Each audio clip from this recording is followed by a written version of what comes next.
Memahami anak didik itu merupakan tugas dan tanggung jawab oleh seorang guru di dalam proses belajar mengajar. Sasu sayangku tetap dengan sasu cintaku tetap dengan Jika dengar sapu hati ini, hanya ada aku yang saya miliki. Satra mau ada kata bisa, yang saya mau untuk tetap bersama. Jangan kau pergi, tinggalkan saya tetap di sini. Assalamualaikum warahmatullahi wabarakatuh. Welcome back to channel DR Kusi MPD. Ramadan tiba, Ramadan tiba, Ramadan tiba. Marhaban ya Ramadan, marhaban ya Ramadan, marhaban ya Ramadan, marhaban ya Ramadan. Semuanya jangan lupa subscribe, Like, comment, share. jangan lupa share juga ya. Pesan tombol loncengnya. Mahasiswa-mahasiswi yang dirahmati oleh Allah Subhanahu wa Ta'ala. Perkuliahan hari ini kita akan membahas tentang memahami peserta didik di dalam kelas. Untuk itu saya akan join dengan mahasiswa-mahasiswa kami untuk menyampaikan materi ini sebagaimana tugas di perkuliahan. Untuk itu tonton video ini sampai habis, jangan di-skip supaya mendapatkan ilmu tentang memahami peserta didik dengan sempurna dan akurat guna untuk menyelesaikan mata kuliah manajemen kelas. Itu langsung kita ke materi, cek cus.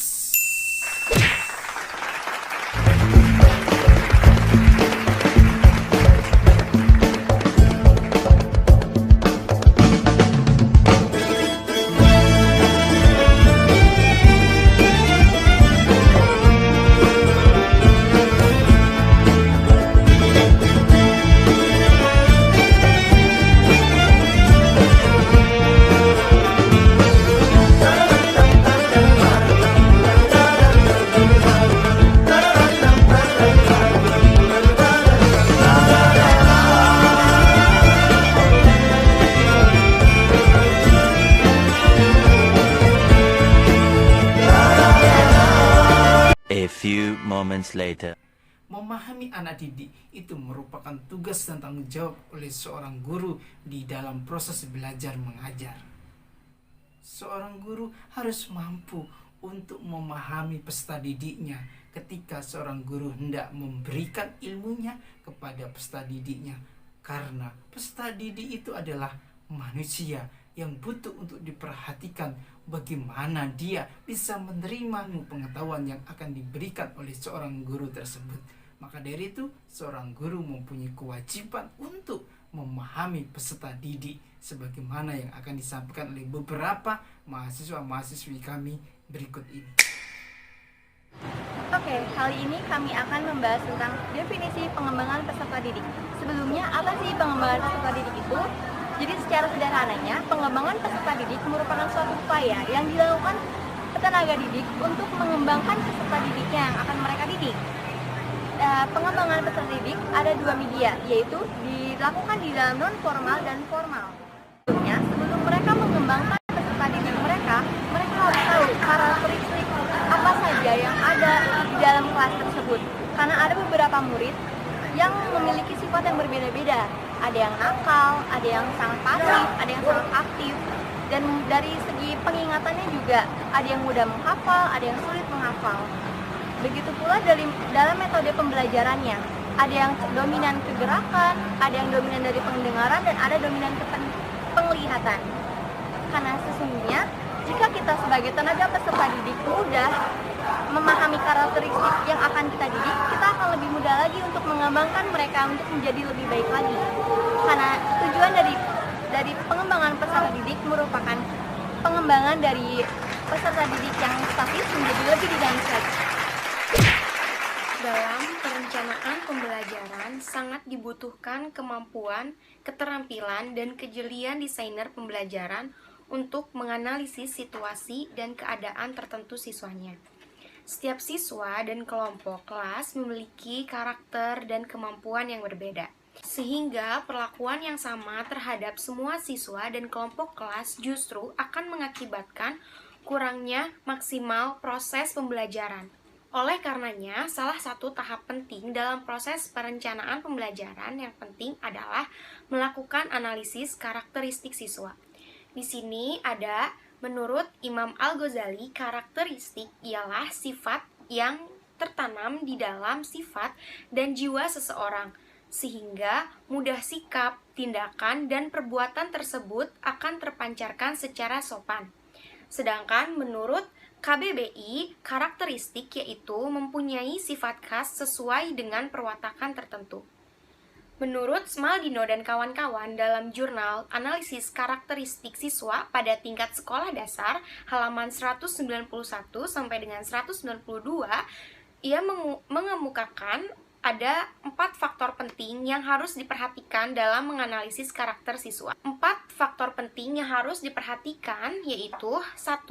Karakteristik umum, 2. Kompetensi awal, 3. Gaya belajar, dan 4. Motivasi. Yang pertama, karakteristik umum. Karakteristik umum pada dasarnya menggambarkan tentang kondisi siswa seperti usia, kelas, pekerjaan, dan gender. Karakteristik siswa merujuk kepada ciri khusus yang dimiliki oleh siswa, di mana ciri tersebut dapat mempengaruhi tingkat keberhasilan pencapaian tujuan belajar. Menurut Ibrahim pada jurnalnya, ia mengatakan bahwa pada usia dini adalah masa peka dalam pertumbuhan untuk meningkatkan proses belajar anak, supaya anak-anak dapat meningkatkan prestasi yang ingin diraihnya. Ekaterina mengatakan bahwa gender differences are genetically set and continue to develop in socio-cultural environment. Modern pedagogy and psychology, scientific theories as well as practice do not consider gender as one of child's most important characteristic. That is why there is no differential approach to education of girls and boys. Menurutnya, perbedaan gender secara genetik ditetapkan dan terus berkembang di sosial, lingkungan budaya, pedagogi modern, dan psikologi atau teori-teori ilmiah serta praktik tidak menganggap gender sebagai salah satu yang paling penting dari karakteristik anak. Itu sebabnya tidak ada pendekatan diferensial untuk pendidikan anak perempuan dan laki-laki. Ekaterina juga mengatakan bahwa menurutnya perempuan cenderung memiliki nilai tahunan hampir sama untuk semua mata pelajaran dengan perbedaan tidak lebih dari 1 poin. Sedangkan variasi dalam pencapaian anak laki-laki mungkin sampai 3 poin. Ia mengatakan ada 3 indikator objektif dan subjektif yang menunjukkan perbedaan dari yang ia katakan sebelumnya, yaitu the result that were obtained in children, male and female subjects ranging from 2.5 to 25 years show a discrepancy between objective and subjective indicators of success. Among them, there are 1. Objective indicators of academic achievement and discipline that also affect academic performance. 2. Conditionally objective indicators of academic performance and discipline that are subjective indicator which are close to objective due to its reliability, data of qualified expert observation, and semantic differential. 3. Subjective indicator of achievement and discipline, educators and teachers opinions about student success, attention, and interest in studies. Maksudnya adalah perbedaan antara indikator objektif dan subjektif dari kesuksesan di antara mereka itu ada 3. Yang pertama, indikator objektif dari prestasi akademik dan disiplin. Nah, yang ini juga mempengaruhi kinerja akademik. Yang kedua, indikator kondisional tujuan kinerja akademik dan disiplin, yang merupakan indikator subjektif yang dekat dengan karena tujuan untuk kehandalan data yang berkualitas, ahli pengamatan, dan semantik diferensial. Yang ketiga, Indikator subjektif dari prestasi dan disiplin, pendidikan dan pendapat tentang guru siswa, perhatian, minat dalam studi. Yang kedua, ada kompetensi awal. Kompetensi awal menggambarkan tentang pengetahuan dan keterampilan yang sudah dan belum dimiliki oleh seseorang sebelum mengikuti pembelajaran. Contohnya, siswa kelas 1 SD sudah mampu menyebutkan bilangan 0 sampai dengan 9, tapi belum tentu mereka bisa dapat menjumlahkan atau mengurangi atau mengalihkan bilangan 0 sampai 9 tersebut. Maka dari itu, kemampuan awal siswa menyebutkan urutan bilangan 0 sampai dengan 9 dan kemampuan akhir siswa menjumlahkan beberapa bilangan itu dengan tepat. Yang ketiga, ada gaya belajar. Gaya belajar atau learning style merupakan suatu cara tentang bagaimana seorang individu melakukan persepsi, berinteraksi, dan merespons secara emosional terhadap lingkungan belajar.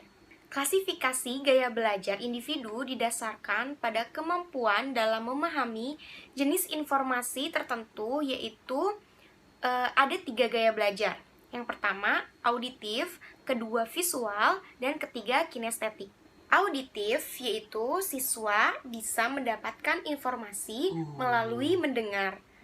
Gaya belajar visual yaitu siswa bisa mendapatkan informasi melalui melihat.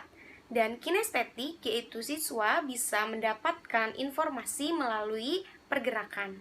Melih menyatakan dalam jurnalnya bahwa that even if they have different branches and different learning style, teachers apply a similar teaching method. This teaching method can be said the traditional teaching method in which the teachers are active information transmitter and the students are passive information recipient, yaitu bahwa jika mereka atau para murid, para siswa memiliki gaya belajar yang berbeda, guru menerapkan metode pengajaran yang sama. Metode pengajaran ini yaitu di mana guru memberikan informasi aktif dan siswa menerima informasi pasif.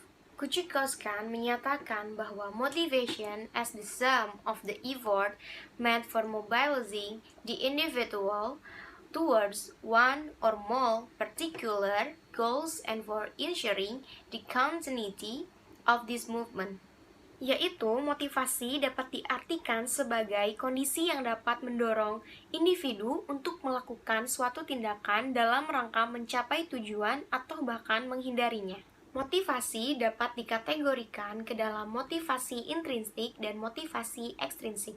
Motivasi intrinsik adalah motivasi yang didorong oleh faktor pekerjaan yang disukai atau diminati oleh seseorang. Motivasi ekstrinsik adalah motivasi yang didorong bukan oleh faktor tugas atau pekerjaan, melainkan oleh faktor eksternal dalam bentuk imbalan atau reward.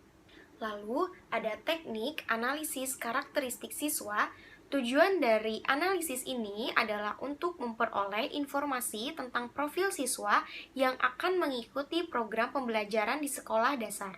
Beberapa cara dapat dilakukan untuk memperoleh informasi tentang karakteristik siswa, yaitu observasi atau dengan mengamati siswa. Yang kedua, wawancara dapat dilakukan oleh guru seperti mengobrol ringan. Yang ketiga, ada kuesioner yang diisi oleh siswa. Yang keempat, ada pretest yang dapat dilakukan oleh guru kepada siswa. Simpulannya adalah karakteristik siswa yang akan menempuh program pembelajaran perlu diketahui oleh guru untuk memudahkan dalam menentukan tujuan, metode, dan media pembelajaran, serta materi pelajaran yang dapat digunakan untuk memfasilitasi proses belajar siswa. Karakteristik siswa yang perlu dianalisis oleh guru meliputi karakteristik umum, kompetensi awal, gaya belajar, dan terakhir, motivasi. Dari beberapa penjelasan-penjelasan yang disampaikan oleh beberapa mahasiswa-mahasiswi kami, saya mengambil sebuah garis tengahnya. Bagaimana seorang guru bisa memahami peserta didik tersebut? sehingga mudah untuk mentransfer ilmunya, sehingga peserta didiknya mudah untuk menerima ilmu yang akan disampaikan oleh seorang gurunya, karena gurunya sudah mengetahui karakteristiknya dari peserta didik itu sendiri. Itu menjadi seorang guru itu harus mempunyai pengetahuan yang cukup guna untuk bisa memberikan ilmu pengetahuan kepada peserta didiknya. Demikian perkuliahan hari ini, semoga berkah dan manfaat. Apabila ada pertanyaan silahkan di kolom komen. Kita akan bahas dan akan diskusikan sebagaimana biasanya. Itu dari awal hingga akhir. Apabila ada yang kurang mohon dimaafkan. Billahi taufiq wal hidayah wa ridho wal inayah. Wassalamualaikum warahmatullahi wabarakatuh.